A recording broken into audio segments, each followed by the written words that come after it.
अब बात बंगाल की राजनीति करते हैं। आज बंगाल विधानसभा के स्पीकर रथिंद्र बोस ने बता दिया कि उन्होंने ऋतव्रत बनर्जी को लीडर ऑफ ऑपोजिशन के तौर पर मान्यता क्यों दी। ऋतव्रत को ममता बनर्जी ने पार्टी से निकाल दिया था, फिर उनको तृणमूल कांग्रेस के 60 विधायकों का नेता क्यों माना गया? क्या पार्टी से निकाले गए नेता को विधायक दल का नेता बनाया जा सकता है? स्पीकर रथिंद्र बोस ने कहा उन्होंने नियम कानून के मुताबिक फैसला किया। पहले लीडर ऑफ ऑपोजिशन के मुद्दे पर अभिषेक बनर्जी ने जो लेटर सौंपा था वो नियमों के खिलाफ था। उसमें विधायकों के जाली सिग्नेचर थे। ऋतव्रत ने जो चिट्ठी सौंपी उसमें 58 विधायकों के सिग्नेचर थे। ज्यादातर विधायक उनके चेंबर में आए थे, इसलिए उन्होंने ऋतव्रत की एप्लीकेशन को मंजूरी दे दी। रथिंद्र बोस ने कहा जहां तक ऋतव्रत और संदीपन साहा को पार्टी से निकालने का सवाल है तो किसी के खिलाफ एक्शन लेने के भी नियम हैं। गलती बताई जाती है, जवाब देने के लिए वक्त दिया जाता है, फिर फैसला होता है, लेकिन ऐसा कुछ नहीं हुआ। रथिंद्र बोस ने कहा कि तृणमूल के 58 विधायकों ने कहा है ऋतव्रत बनर्जी पार्टी के ही विधायक हैं, उन्होंने पार्टी के खिलाफ कोई गलत काम नहीं किया है, सिर्फ सच बोला है, इसलिए उन्होंने ऋतव्रत को तृणमूल का ही विधायक माना। लॉ है, लॉ को अबाइड किया, अर्थात लॉ में जो है उसी किया है, उससे ज्यादा भी नहीं है, कम भी नहीं किया। उनको थोड़ा जो एलओपी के लिए जो चिट्ठी दिए थे, चिट्ठी में थोड़ा लैकुना था, इसलिए जो नेक्स्ट में जो स्टेप लिया वो एक्चुअली आके सब दिखाया जो ऐसा ऐसा है, वही हिसाब से हम लोग डिसीजन लिया। कॉन्स्टिट्यूशन में जो है, पार्टी के कॉन्स्टिट्यूशन में, उसमें जो चिट्ठी दिया है निष्कासन करने के लिए, वो चिट्ठी वैलिड नहीं है, पहला। और दूसरा है, निष्कासन करने के लिए किसी को शोकॉज करना पड़ता है, उसको टाइम देना पड़ता है। आज ही चिट्ठी दिया जाए आपसे निष्कासित, तो वो तो नहीं होता है, इसीलिए उसका निष्कासन उन लोग नहीं मानता है जो ज्यादा एमएलएस है, 58 एमएलएस है। उन लोग बोलता है वही तृणमूल में है, तो उन लोग को मानना पड़ेगा। स्पीकर रथिंद्र बोस से नकली सिग्नेचर की शिकायत सबसे पहले तृणमूल कांग्रेस के विधायक संदीपन साहा ने की थी। ममता ने ऋतव्रत के साथ संदीपन को भी पार्टी से निकाल दिया था, इसलिए आज संदीपन साहा भी खुलकर बोले।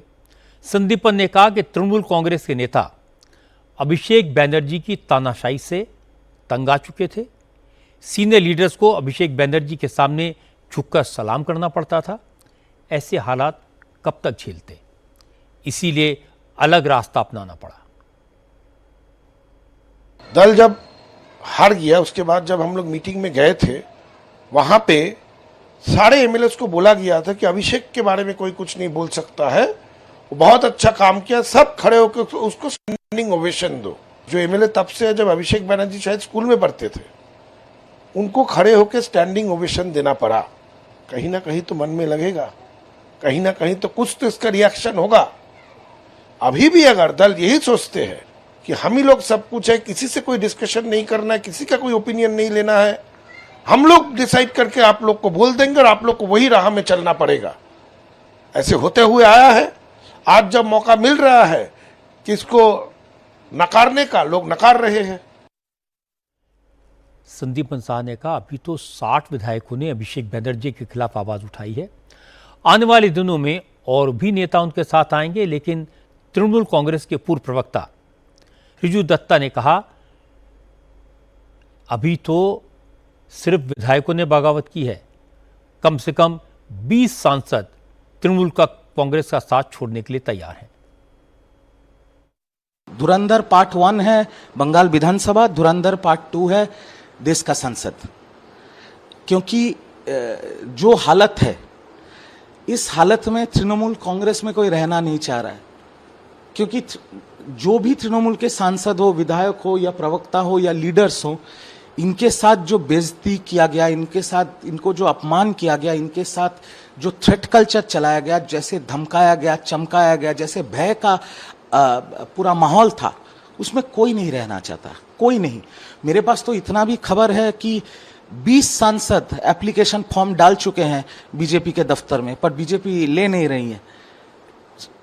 खबर सूत्रों के मुताबिक मेरे पास खबर है कि शायद 9 सांसदों का एक शॉर्ट लिस्ट बना है। अब बीजेपी पार्टी जानती है, मैं तो बीजेपी में नहीं हूं, बीजेपी जानती है किसको लेगी किसको नहीं लेगी, या किसी को लेगी भी कि नहीं लेगी। बट इतना है कि 20 सांसद ने एप्लीकेशन फॉर्म फिलअप करके रखा हुआ है। ममता की पार्टी में चारों तरफ बदहवासी का आलम है। कोई अपने आप को असली टीएमसी बता रहा है, किसी ने पार्टी छोड़ दी तो किसी ने राजनीति से संन्यास ले लिया, किसी ने मेयर की कुर्सी छोड़ी तो किसी ने कट मनी लौटाया। बहुत सारे टीएमसी के नेता ईडी और एनआईए के डर से छुपे हुए हैं। विधानसभा में पार्टी पर कब्जा करने वालों का कहना है कि यह बगावत इसी तरह चलेगी और बंगाल की आग दिल्ली तक पहुंचेगी, जहां लोकसभा के एमपीज ममता को छोड़कर अपना अलग गुट बनाने के लिए तैयार हैं। धुरंधर पार्ट 1 रिलीज हो गई, पार्ट 2 ओपनिंग के लिए तैयार है। अगर ऐसा हुआ तो लोकसभा में भी ममता की ताकत घट जाएगी। इंडिया अलायंस में भी तृणमूल कांग्रेस फिलहाल कांग्रेस और समाजवादी पार्टी के बाद तीसरे नंबर की पार्टनर है। अगर 20 सांसद भागे तो इंडिया अलायंस में ममता की बात, ममता का वजन और कम हो जाएगा।